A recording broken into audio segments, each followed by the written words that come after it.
Everyone in the valley feared him. But I was the only one brave or foolish enough to wonder what he was hiding behind those shuttered windows.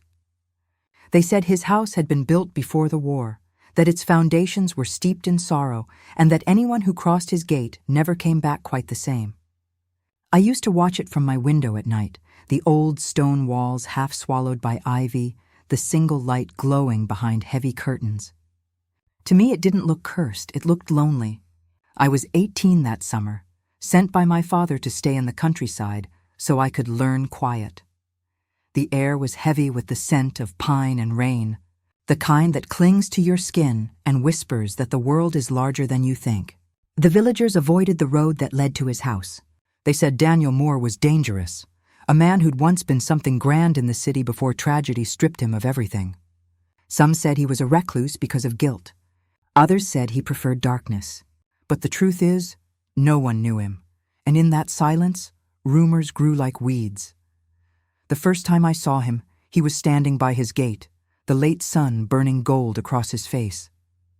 He was older, yes, maybe 35, but there was a quiet strength in his posture, the kind that made you want to ask questions you shouldn't. His gaze met mine for only a second, and yet I felt it long after he turned away, steady, unreadable, almost warning. From that moment, curiosity rooted itself in me like a secret vine. I started to notice little things. The way he'd walk the edge of the forest at dusk, his silhouette framed against the mist. How he'd stand on his porch when it rained, not sheltering, just watching.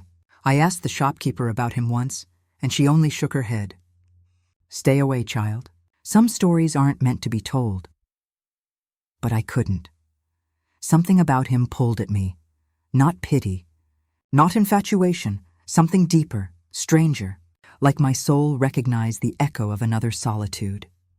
One stormy night, the valley turned wild. The wind howled through the trees, tearing at roofs and branches, and in the chaos, I saw a flicker of light from his window, then darkness. The lightning flashed, and I thought I saw a shadow moving, a fall, a collapse. Without thinking, I ran out into the rain. The mud swallowed my shoes, the sky roared, but I kept running, soaked and breathless. His door was half open, the inside dim and cold. I called his name, though I wasn't sure he'd welcome it. No answer. Then a low groan from the study, a fallen beam, the smell of smoke. I dragged it aside and found him there, his shoulder bloodied, eyes fluttering. When he saw me, confusion flickered through the pain. "Why are you here?" he rasped. "Because no one else would be," I said. Together, we got him outside, into the rain that cooled the sparks before they could grow. I stayed until dawn, tending his arm by the weak light of the fire I rebuilt. He said little, only watched me with those gray eyes that held too many winters. When morning came, he muttered, "They'll talk if they see you here." I shrugged. "They already do." That made him smile, faintly, like a man remembering how. After that night, something changed. He didn't push me away anymore, but neither did he invite me in. Some evenings I'd find him by the fence, repairing it piece by piece. He'd nod when I passed, sometimes offer a few words about the weather, never about himself.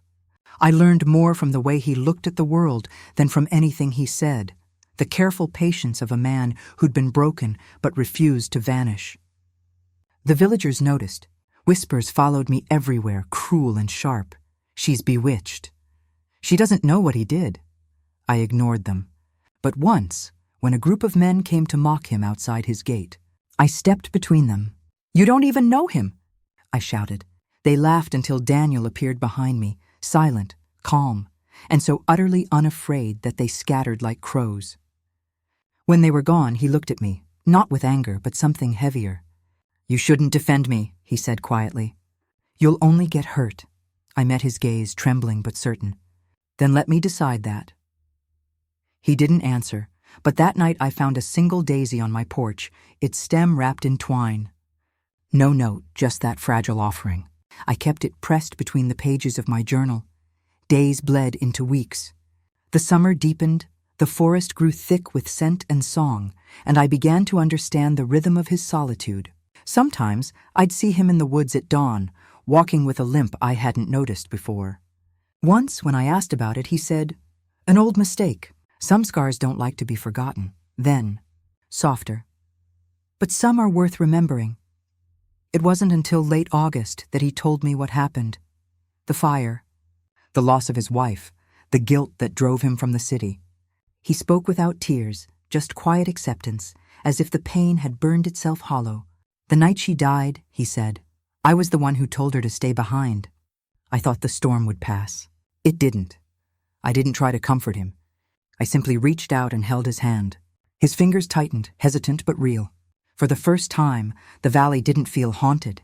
It felt alive, as if every rustle of wind carried his story back to the earth. But peace doesn't come easily to those who've known fear. One evening, when the air smelled of rain again, I found him packing. I'm leaving, he said. They won't ever stop blaming me. You deserve better than a ghost. My throat tightened. You're not a ghost, I said. You're the only thing here that feels real. He turned away, jaw set, torn between resolve and longing. If I stay, they'll turn on you. Then let them, I whispered. They already have. For a long moment he said nothing, only watched me as if weighing the cost of hope. Then finally a sigh, a surrender, a promise. If you walk this road with me, you can't look back. I smiled through tears. I stopped looking back the day I met you. The next morning, we left the valley together. The fog curled around the trees like a benediction, and the rain began to fall, soft, forgiving, endless. As we reached the bend in the road, I turned once more to see his old house fading behind us, its shutters open at last, light spilling through for the first time in years. He looked at me then, eyes steady, the storm reflected in them. You changed everything, he murmured. No, I said. You just started believing it could change. We didn't know where the road would lead, but maybe that was the point. Some stories don't end. They just keep walking beside you, whispering that even the darkest hearts can find light again. And whenever it rains, I still remember the way he first looked at me, like a man staring into the storm and finally seeing home. We settled near the edge of another valley months later, a quiet town where no one knew his name or mine. There, time softened the jagged edges of what we'd been through. Daniel built furniture for the locals, and I began to write. The stories that came from my pen always began the same way, with a man who'd forgotten how to live and a girl who wasn't afraid to see him. Sometimes, when the rain returned, he'd pause his work, glance out the window, and I'd see the same shadow of memory cross his face, the weight of all he had lost and all he had found. He never spoke of the valley again, and I never asked. Love, I learned, doesn't always need to erase the past. Sometimes it just needs to sit beside it until the silence no longer hurts. Years later, when the villagers' whispers were only ghosts in my memory, we went back once more. The house stood just as we'd left it, only this time it didn't look haunted. The ivy had climbed higher, wildflowers grew through the cracks, and sunlight broke through the clouds like forgiveness. Daniel stood by the gate for a long time before speaking.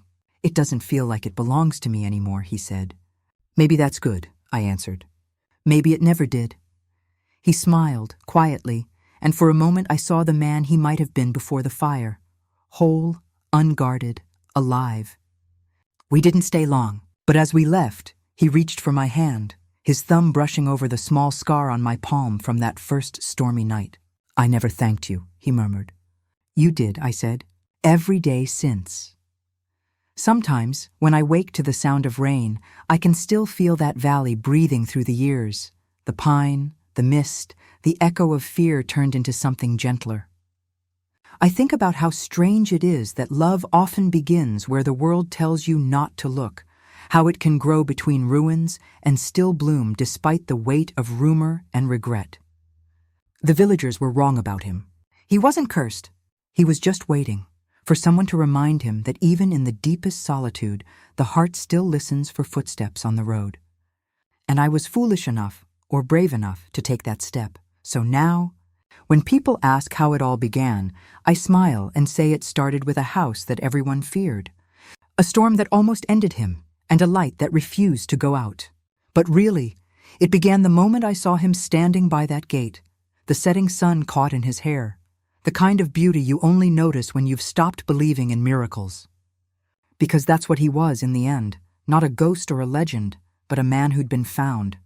And if love means anything at all, it's the courage to see someone not as they are told to be, but as they are when no one else is watching.